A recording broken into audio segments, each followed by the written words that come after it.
Assalamualaikum. Waalaikumsalam.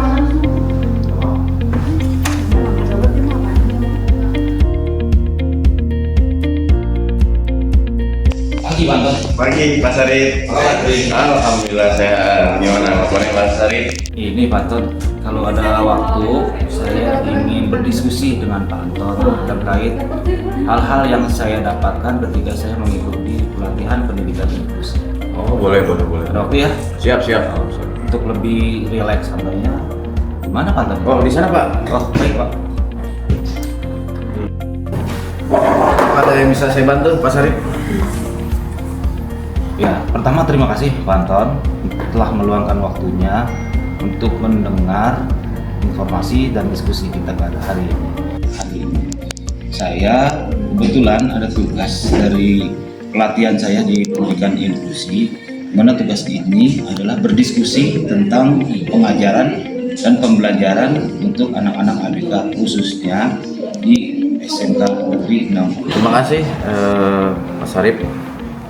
Saya memang ingin tahu lebih banyak nih tentang hal-hal mengenai inklusi yang bisa kita terapkan nih nanti di sekolah, terutama untuk teman-teman bagaimana ketika menghadapi siswa-siswa yang ABK atau berkebutuhan khusus. Pas banget nih Pak Sarip datang di sini, bisa kita sharing-sharing ilmunya.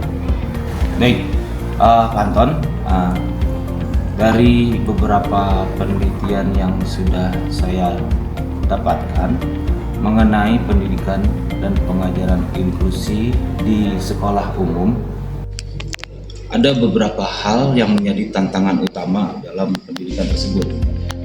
Banyak sekolah yang masih sulit menyediakan psikolog khusus untuk atau guru pendamping untuk anak-anak ABK yang ada di sekolah itu. Dari penelitian yang saya dapat dari 3 penelitian, yaitu dari Pikiran Rakyat serta dari BRIN dan satu lagi dari Jawa Tengah, bahwa pendidikan inklusi ini harus kita usung supaya semua warga Indonesia, masyarakat Indonesia mendapatkan kesetaraan dalam pengajaran di sekolah khusus. Karena kan memang selama ini untuk siswa yang berkebutuhan khusus ini kalau masuk ke sekolah umum atau formal terkesan dianaktirikan gitu Pak. Iya. Terus kemudian juga guru-gurunya mungkin kurang pembekalan gitu ya. Jadi ini memang saya berharap dengan adanya Pak Sarip datang ke 63 ini memberikan pembelajaran yang nantinya bisa berdampak ke teman-teman semuanya. Saya mengapresiasi Pak Sarip nih. Iya betul. Dampaknya akan sangat besar apabila ketika kita memberikan pengajaran dan pelayanan kepada peserta didik ABK tersebut, namun apa yang kita lakukan itu berdasarkan bukti penelitian. Jadi apa yang kita terapkan sudah diuji lapangan kan oleh beberapa peneliti, baik itu di tingkat nasional maupun internasional. Dengan memahami karakteristik siswa ABK lebih awal, kita bisa menyesuaikan metode pengajaran kantor. Misalnya menggunakan media digital untuk siswa yang kesulitan menulis, atau memberikan instruksi tambahan bagi mereka yang memerlukan. Ini akan membantu sekali bagi siswa tersebut agar bisa mengikuti pelajaran lebih efektif. Lalu juga dapat bisa mengurangi diskriminasi, juga dapat meningkatkan kepercayaan diri kepada mereka. Penerapan berbasis manajemen kelas yang inklusif juga bermanfaat bagi siswa non-ABK karena mereka belajar toleransi dan kolaborasi sejak dini. Studi internasional maupun nasional menunjukkan bahwa strategi manajemen kelas inklusi meningkatkan keterlibatan akademik dan sosial siswa secara keseluruhan. Ini riset sudah skala internasional, sudah skala nasional ya Pak ya? Nasional dan internasional. Oke. Berarti artinya sudah teruji kevalidasiannya terhadap metode ini. Mudah-mudahan juga teman-teman rekan-rekan guru di sini bisa menerapkan untuk siswa-siswa yang berkebutuhan khusus, sehingga di sekolah umum ini, walaupun kita sekolah umum dan berbasis pertanian, tidak kesulitan dalam proses pembelajaran. Kurang lebih seperti itu ya, Mas Arif ya. Tepat sekali Pak Anton apa yang Pak Anton sampaikan barusan, bahwa ya, dengan penelitian yang bisa kita jadikan acuan data untuk menangani dan memberikan pelayanan kepada peserta didik, terutama dalam metode pengajaran, termasuk kepada siswa yang berkebutuhan khusus, kita dapat menyesuaikan metode pembelajaran tersebut. Kita dapat menata kelas serta kita dapat memanfaatkan media pembelajaran yang fleksibel sesuai dengan apa yang saya temukan di dalam penelitian-penelitian tersebut. Dari penelitian-penelitian yang sudah saya baca, ketika di kelas kita bisa memanage kelas sedemikian rupa, tidak ada lagi diskriminasi, semua berjalan dengan adanya toleransi. Menata kelas, salah satu rekomendasi yang bisa kita ambil adalah kita dapat menata kelas agar semua siswa terlihat dan terlibat dalam kegiatan, serta kita dapat memanfaatkan media pembelajaran yang fleksibel sesuaikan dengan apa yang mereka butuhkan.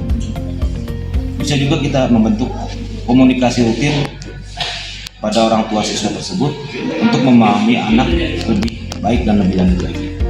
Lalu kita juga bisa mengadakan workshop internal dengan guru lain untuk berbagi praktik terbaik dalam mengajar siswa ABK tersebut. Mengapresiasi Pak Sarip, artinya ada kesetaraan bagi siswa ABK sehingga proses pembelajaran ini bagi siswa ABK tersebut itu bisa benar-benar mengikuti secara maksimal. Jadi tidak ada lagi diskriminasi bagi siswa ABK tersebut. Padahal di satu sisi mereka juga mempunyai kemampuan-kemampuan yang kemungkinan kita belum gali potensinya, sehingga mereka berani tampil untuk eksis mengeluarkan kemampuan-kemampuan di skill masing-masing dalam individunya. Bagaimana nih kalau sekolah tidak memiliki cukup guru, Pak Sarip nih, ketika atau psikolog untuk pendampingan bagi siswa ABK tersebut, Pak? Ya, tepat sekali Pak Anton. Salah satu masalah yang diungkap di penelitian yang diterbitkan oleh Pikiran Rakyat adalah ketidaktersediaannya psikolog atau guru pendamping bagi peserta ABK. Dalam situasi seperti ini, sekolah bisa memulai dengan mengadakan pelatihan bagi guru yang ada untuk melakukan identifikasi awal. Jadi identifikasi terlebih dahulu siswa yang daftar di sekolah ini, kemudian kita adaptasi. Setelah dapat identifikasi awal, kita dapat mengadaptasi metode pengajaran. Pendekatan bisa kita lakukan bertahap, kita bisa berkolaborasi antar guru dan memanfaatkan sumber daya digital bisa sangat membantu. Tujuannya adalah memastikan setiap siswa mendapat kesempatan belajar yang setara. Jadi tidak ada lagi diskriminasi, siswa tidak ada yang dibully karena ada terlihat beda dengan temannya. Mereka ada kolaborasi, toleransi, dan diakhiri dengan prestasi. Bedah ya Pak ya, awalnya kita bedah dulu sesuai dengan indikasi-indikasi awalnya, sehingga kita sekolah bisa melihat ya sampai sejauh mana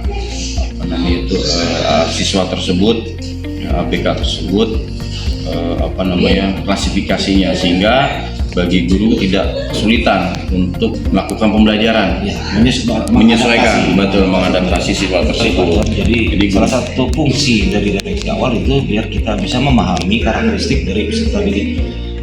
Identifikasi awal ini bukan hanya untuk peserta didik yang berkebutuhan khusus, semua siswa kita berikan deteksi awal. Jadi kita bisa memporsikan pengajaran kepada peserta didik tersebut. Kemampuan awal berarti ya, kemampuan awal. Itu poin pentingnya Pak. Dari percakapan sampai dengan Anda bahwa koordinasi cukup berjalan lancar nih Pak Anton. Jadi Pak Anton sudah bisa ada gambaran tentang proses maupun penanganan peserta didik yang berkebutuhan khusus tersebut, diawali dari identifikasi, kemudian bisa juga dengan proses atau pengelolaan kelas dengan berbagai metode pengajaran. Siswa yang berkebutuhan khusus susah menulis, kita bisa dengan metode pengajaran yang berbentuk visual dan hal-hal lain yang bisa kita gunakan dalam metode pembelajaran agar semua peserta didik bisa terlayani dan bisa memahami apa yang kita sampaikan. Instruksi tambahan juga kita perlukan, Pak Anton, ketika ada peserta didik yang butuh pendampingan lebih daripada teman-temannya dan butuh waktu lebih lama lagi dalam mengerjakan tugas-tugas yang diberikan oleh guru tersebut. Begitu, Pak Anton. Baik, terima kasih Pak Sarip. Saya paham terhadap strategi pengajaran yang sudah disampaikan oleh Pak Sarip, kemudian cara berkomunikasi dan berkolaborasi antar guru, kemudian antar siswa ABK tersebut. Ya, mudah-mudahan ini menjadi pengalaman dan pembelajaran bagi saya pribadi khususnya dan bagi rekan-rekan nanti pada umumnya, sehingga proses pembelajaran bisa maksimal dan menyerap semua serta merata, baik itu bagi siswa yang normal atau yang berkebutuhan khusus, sehingga proses pembelajaran itu tercapai terhadap hasil yang kita inginkan dan kita harapkan pastinya. Tepat sekali Pak Anton apa yang Anda sampaikan, bahwa dalam data yang kita peroleh di situ kita dapat mengolah kelas dengan manajemen kelas. Kebutuhan apa yang bisa kita lakukan di dalam manajemen kelas tersebut. Jangan lupa berkoordinasi, berkolaborasi dengan orang tua murid untuk memperoleh data yang lebih valid lagi, lebih lengkap lagi, dan dari situ kita bisa tindak lanjuti kebutuhan apa yang kita bisa berikan kepada peserta didik dengan karakteristik yang berbeda tersebut. Oke, terima kasih Pak Sarip. Ini sangat membantu terhadap saya untuk menerapkan proses pembelajaran inklusi ini di kelas. Mudah-mudahan apa yang kita diskusikan hari ini bisa berdampak positif, khususnya buat saya pribadi, kemudian sekolah pada umumnya, kemudian semua kita berkolaborasi antar guru, siswa dengan orang tua murid, sehingga terdapat hasil pembelajaran dan proses pembelajaran sesuai dengan goal yang kita harapkan. Sekali lagi terima kasih Pak Sarip atas bincang-bincang pagi ini, sangat berkesan saya terhadap proses diskusi kita hari ini. Sama-sama Pak Anton. Ya, terima kasih ya Pak. Ya, sama-sama. Semoga kita bisa berdiskusi lagi di lain waktu. Sekaligus saya sudah memberikan beberapa rekomendasi dalam menangani hal yang diperlukan dalam pelayanan pendidikan pengajaran bagi peserta didik ABK berbasis penelitian. Terima kasih. Sampai jumpa.